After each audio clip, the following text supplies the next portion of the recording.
Wisconsin lawmakers approved a bill that would allow 14 and 15-year-olds to work until 11 p.m. on some days.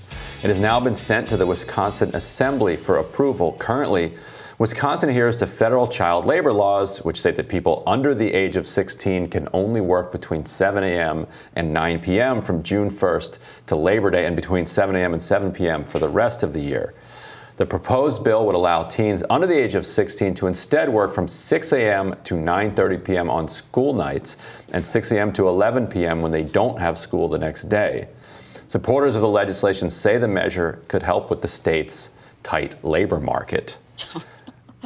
Kim, what do you there we make go. of this? Yes. Child labor. Go ahead. Child labor. We don't have enough workers, so we just need to get the children involved. They've got to pull their weight, right? I mean, this is, so this is obviously, I mean, look, kids have to study. They need their sleep. There's a reason why we have these laws. We don't want to be tapping back into child labor just because there's a shortage. Seems like there's maybe another way to go about that. I don't think children's the way, but I mean, I remember as a kid, I mean, I'm trying to think back because I got my first job at 14. I was a lifeguard, and I'm trying to remember, because I remember having to work the pool parties late at night, but I don't know if it was when I was 16 that I finally had to start, doing the pool parties until midnight or something, but that was only in the summer. That wasn't during the school year. So, and I was looking around at this. I wanted to see what other states do. Not all of them adhere to the federal child law. They do manipulate it slightly, but it's very slight. Like maybe it's till 9 o'clock on non-school days, even during the school year, or maybe even 10 o'clock, I think, in Texas. But this is pretty extreme. 11 o'clock is kind of late for a 14 or 15-year-old.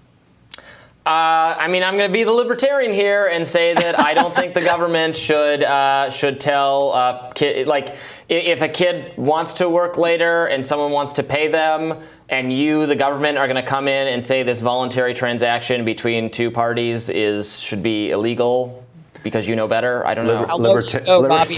What about a 5-year-old? What about a 6-year-old? Come on. Well, what about doing baby? I mean, you do teens as young as 14, 15 do late babysitting. I guess that's like not official work. It's under the table compensation, so it's not something that's covered by this. But like, if that's fine, I don't know why lifeguarding or working at Starbucks or whatever. I mean, I'm not saying it's a good idea. I just don't know why the government has to outlaw it. There might be some kid who wants to work that late or whatever. But I don't know if it's always about the kid wanting to, right? I mean, there might be parents who say, listen, kid, you got to get out there and you have to work because your school's not important and you don't need to worry about that junk. You need to be working and helping me pay bills or giving me some whatever. I mean, I think it's more of a protection for kids so that they can study and focus on that despite what they themselves might want or even what their parents might try to force them into.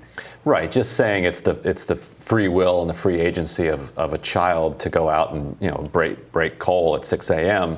It's not all breaking coal, Ryan. It's mostly working at Arby's or whatever. But so what's funny is that this is the example, the hypothetical that's always thrown at libertarians. Oh, you're a libertarian. Oh, well, what about child labor? And for a long time, libertarians would be like, okay, well, I'm not. Yes, we will concede on the child labor question. But now with the tight labor market, we're rolling that one back too. Although, and Robby might be one of the few people that would, and Kim too, that would talk about this question. Honestly, the question of immigration's role on this, honestly, because the left has no interest in raising raising that issue, but immigration numbers really did collapse under the Trump administration's rather vicious policy of deportations and also further militarizing the border. And as a result of that, you had many fewer working age immigrants in the country. You now have all of these businesses that can't find staff. Very few people want to make that connection.